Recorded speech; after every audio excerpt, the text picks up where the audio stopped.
So, balik ulit tayo sa malunggay. Oo. Ngayon, ang malunggay, nung nanganak ang asawa mo, ang binibili mo, tahong at saka malunggay. Para meron siyang maraming gatas. Yan bang binibili mo? Kailan yan? Noong nasa Iloilo ka? Oo.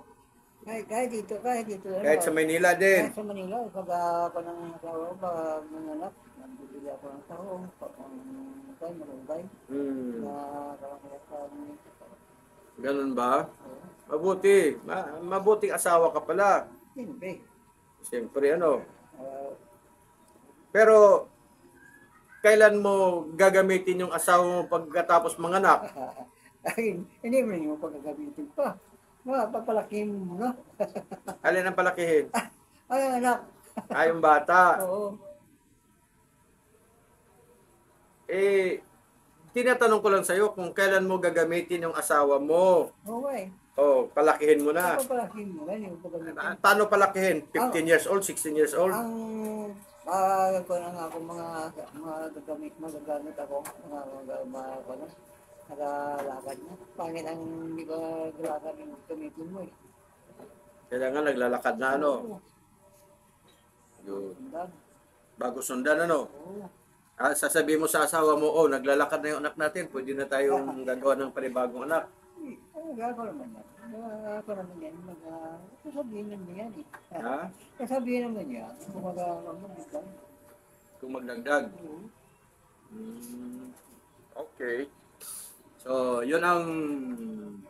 Ang mag-asawa kami, ang pag-abot ng mga kwan, 1 taon kami nasundan. 1 taon bago nasundan. Oo. Sino nagsabi sa yung ganyan? Sa kwan ko sa nagsibiran ko yan eh. Yun ang naobserbahan mo. Oo.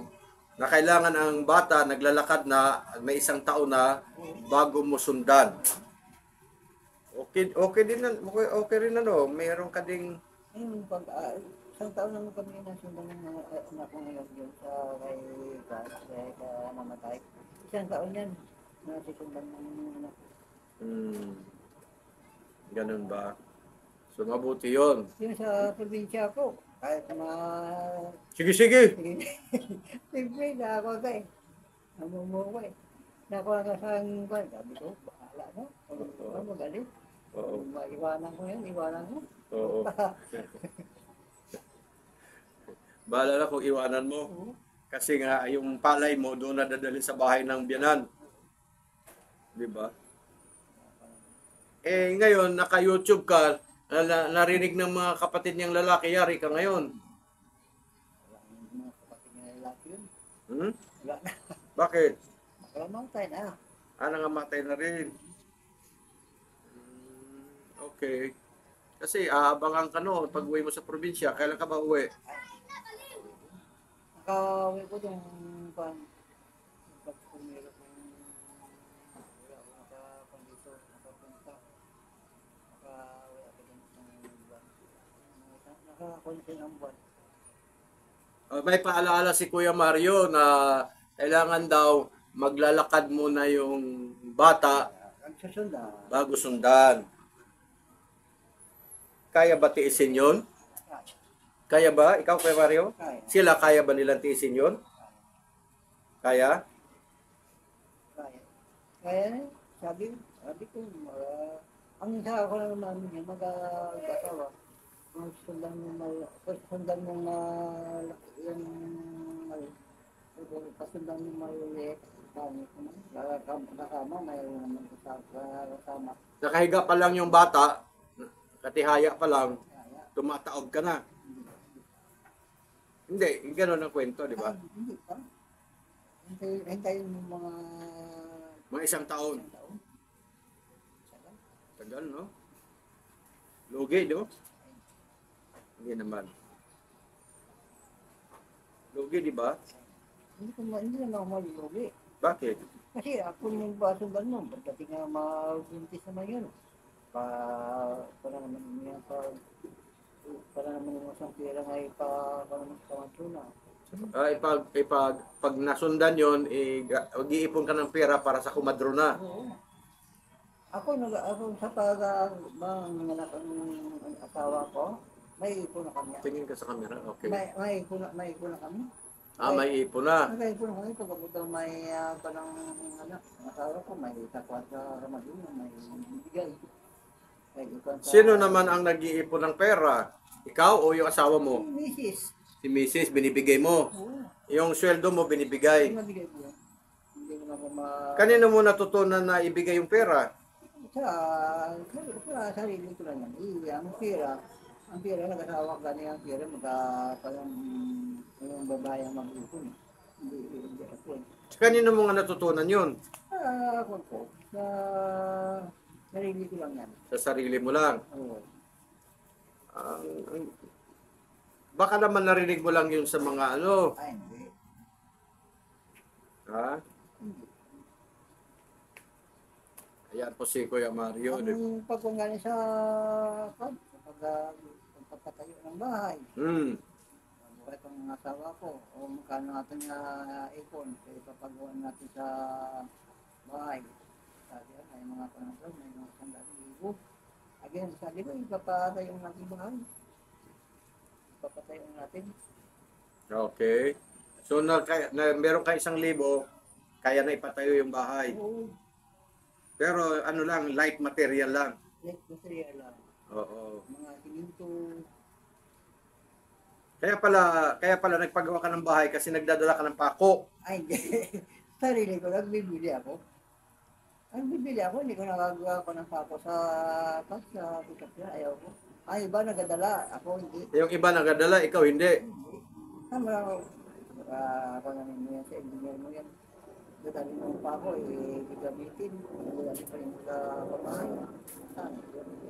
Pangit yun. Yan ang mabait si Kuya Mario talaga. Yan ang, kaya gusto ko siyang maging kasama dahil mabait. Pero meron din siyang kalukuhan pag sabi kong bumalik, hindi na bumabalik eh. Kasi, magbabalik, balik ako pag umuto. Ay, restaurant lang, pag umuto may ginagawa ko sa bahay, kung magagampanan. Naglalaba ko eh. Naglalaba ko sa ako ng gamit. Naglalaba. So, ayan po. Pinag-usapan natin yung mga